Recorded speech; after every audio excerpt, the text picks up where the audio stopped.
Nous allons maintenant accueillir Philippe Conrad, président de l'Institut Iliade.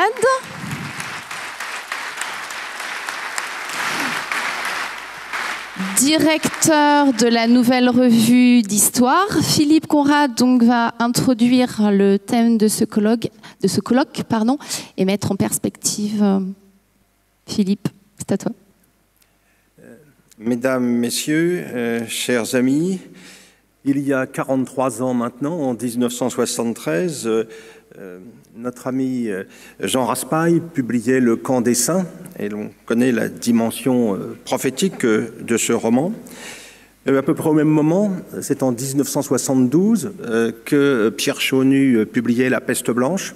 Il pointait du doigt l'effondrement des taux de fécondité européens, avec les perspectives de vieillissement de la population qui s'annonçaient à terme, tout cela dans l'indifférence évidemment générale. À la même époque, 1975, c'est le moment où le couple exécutif Giscard-Chirac décidait le rapprochement familial, le regroupement familial qui allait être la pompe aspirante que l'on sait en matière d'immigration. Or, c'est le moment aussi où, du fait des crises pétrolières, le chômage de masse s'installait avec tous les problèmes qui allaient en découler. Alors, il y a eu quelques vagues tentatives de réaction. On se souvient des ambitions éphémères qui s'exprimaient dans les lois Bonnet-Stoléru à l'époque de Giscard. Tout cela emporté évidemment pour des raisons électoralistes par un François Mitterrand qui régularise à tout va les clandestins et qui annonce publiquement qu'ils sont chez eux, chez nous. Tout ça, encore une fois, on sait pour quelles raisons purement électoralistes. Le résultat, c'est qu'une immigration de peuplement s'est substituée à l'immigration de travail qui avait fonctionné à l'époque des 30 Glorieuses. Et cette immigration de peuplement, eh bien, il était de fait interdit d'en parler. C'était un sujet tabou et les chiens de garde de la vigilance médiatique étaient particulièrement surveillaient particulièrement tout ce qui pouvait se dire à ce sujet. Alors, ce déni de réalité, il s'est installé dans la durée. On nous a raconté qu'il n'y avait pas plus d'étrangers en France qu'à l'époque des années 30, sans compter évidemment la multitude des Français nés par le droit du sol, la masse des naturalisations, tout cela donc dans un silence médiatique assourdissant, à l'époque où par ailleurs les usines ferment, les délocalisations s'accentuent, à l'époque où l'intégration telle qu'elle avait pu fonctionner dans le passé était forcément en panne, au même titre que l'ascenseur social, du fait du naufrage de l'école française. Et on oubliait pendant tout ce temps, et il était même interdit de l'évoquer, quelques remarques de simple bon sens, selon lesquelles l'immigration peut être utile à une société et l'assimilation peut être réussie dans de bonnes conditions, si l'on tient compte des volumes d'immigrants concernés, si l'on se penche sur la durée sur laquelle se réalise ce phénomène, si l'on tient compte évidemment du contexte économique et social du pays d'accueil, enfin de la proximité culturelle entre les autochtones et les nouveaux arrivants. Alors, l'immigration en France a effectivement fonctionné, on le sait, en gros, à partir de la fin du 19e siècle jusqu'aux années 60, d'une manière à peu près réussie, puisqu'en 2 générations, à peu près, les nouveaux venus s'intégraient. Mais désormais, nous avons été confrontés à des flux massifs qui n'ont fait qu'aboutir à des situations sociales de plus en plus catastrophiques, avec des quartiers ghettos. Et quant à la génération suivante, le réveil islamique est venu se greffer sur tout cela, eh bien, on a créé ainsi une bombe à retardement avec des générations jeunes qui, et c'est tout à fait nouveau évidemment, sont beaucoup moins intégrées que les générations de leurs grands-parents. Alors, quelles ont été les réactions par rapport à cette situation? Des mots, des paroles verbales, des discours. Mitterrand a bien parlé à un moment de seuil de tolérance. Giscard a employé le terme d'invasion. l'invasion. Rocard a déclaré qu'on ne pouvait pas accueillir toute la misère du monde. Chirac, lui, a parlé des odeurs des Africains, et j'en passe. Et puis, même Fabius parlait des bonnes questions que posait le Front National, même s'il y apportait, selon lui, de mauvaises réponses. Et tout cela, donc, dans un silence médiatique assourdissant qui a duré pendant, de fait, plusieurs décennies, jusqu'à ce qu'en 2007, Sarkozy, pour des raisons évidemment purement électoralistes, mais qui lui ont bien réussi, lance le fameux rapprochement entre l'immigration et l'identité nationale, ce qui lui a été vivement reproché, comme on le sait. Alors le tabou est levé, bien sûr, mais le phénomène, maintenant, il est devenu pratiquement hors contrôle. Les événements de Libye de 2011, la crise générale du Proche-Orient, les débarquements massifs à Lampedusa en Italie, sur fond de pleurnicherie compassionnelle, les guerres, le sous-développement, font que les choses semblent ne devoir jamais s'arrêter, puisque, en fait, la libre circulation fait partie des dogmes qu'impose l'Union européenne, puisque le rapprochement familial nous vaut à peu près 200 à 250 000 entrées annuelles, puisque le droit d'asile maintenant est évidemment présenté comme un impératif moral incontournable. Alors, le résultat, on sait à quel point il est devenu inquiétant aujourd'hui. On sait à quel point l'assimilation ou l'intégration s'éloigne de plus en plus depuis ces dernières années. Et face à cela, nous avons affaire à des pouvoirs publics complètement désarmés, mais en même temps complices, puisqu'ils sont en même temps porteurs de toute une idéologie droit de l'hommiste, avec tous les mythes incapacitants que l'on sait, avec l'appel au compassionnel irréfléchi, avec l'exigence, encore une fois, de la libre circulation, avec l'exigence de l'abolition des frontières, tout cela sur fond d'incantations antiracistes bien connu, tout ça sur fond de dénonciation des populismes. Alors le populisme, concept ô combien flou, l'antifascisme d'Aria Grand-Père maintenant, il a vraiment un peu trop servi, donc on a essayé de trouver ça sans grand succès, à vrai dire.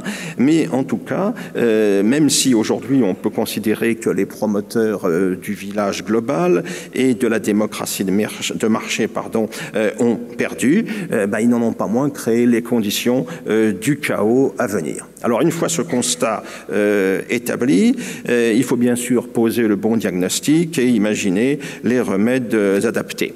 Les résistances politiques partisanes que nous connaissons bien face à ce phénomène sont bien sûr nécessaires et tout à fait légitimes. Et puis, ce qui est encourageant, c'est qu'elles s'expriment pratiquement aujourd'hui dans tous les pays européens. On en voit en même temps les limites.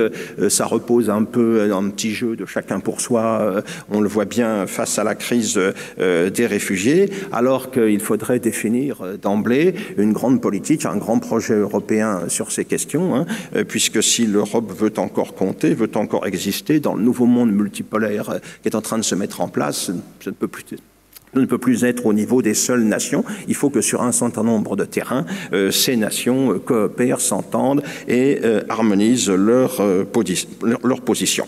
Mais au-delà de ces réactions politiques, la condition absolument nécessaire au renouveau, c'est en fait un renversement complet de la table, c'est la nécessité de balayer l'idéologie mortifère aujourd'hui dominante.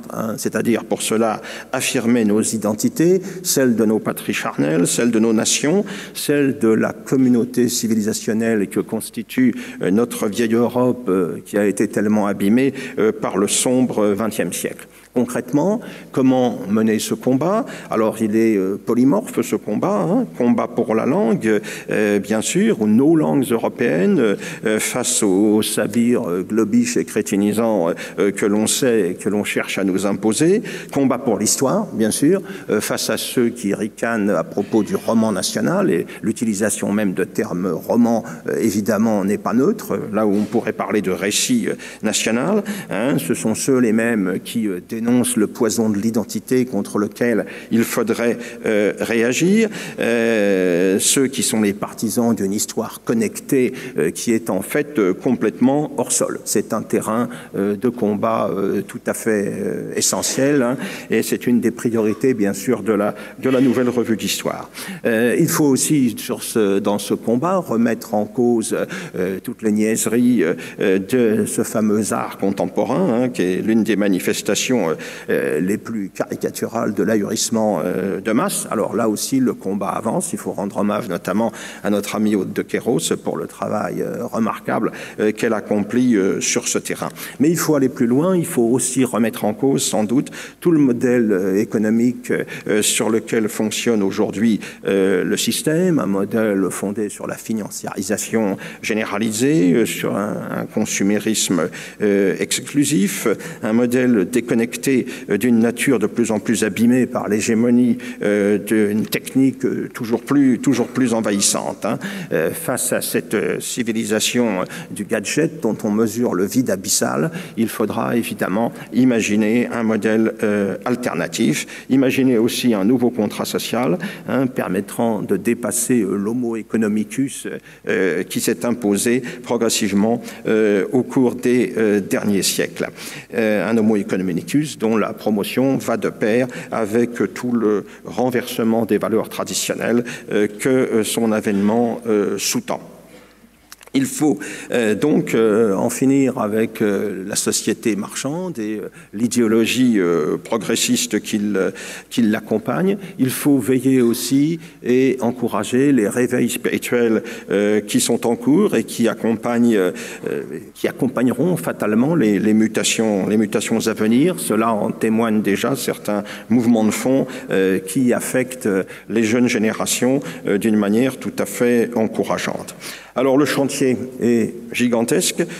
Comme le disait Grégoire, il faut rendre les Européens à l'Europe, hein, qu'ils prennent conscience de ce qu'est l'Europe, leur patrie, l'héritage qu'elle représente. Et puis ensuite, il faudra rendre l'Europe aux Européens. Il faudra qu'ils se la réapproprient. Pour cela, il faut éveiller les consciences, ce qui implique la mise en œuvre d'une véritable révolution culturelle, je l'ai dit. Il faut en finir avec les illusions, avec les mensonges, avec les impasses qui se sont accumulées au cours des 2 derniers siècles. C'est un combat vital. Comme l'a souhaité notre camarade Dominique Vénère, eh bien, c'est la vocation de l'Iliade de contribuer, bien sûr, à cet immense effort. Nous avons besoin, pour le mener, de l'engagement de tous ceux qui se retrouvent avec nous dans l'état des lieux que je viens d'établir. Dans une situation aussi inédite et aussi imprévisible que celle que nous connaissons aujourd'hui, le temps du combat est venu et nous savons, pour reprendre une formule fameuse, que là où est une volonté, il y a un chemin. Je vous remercie de votre attention.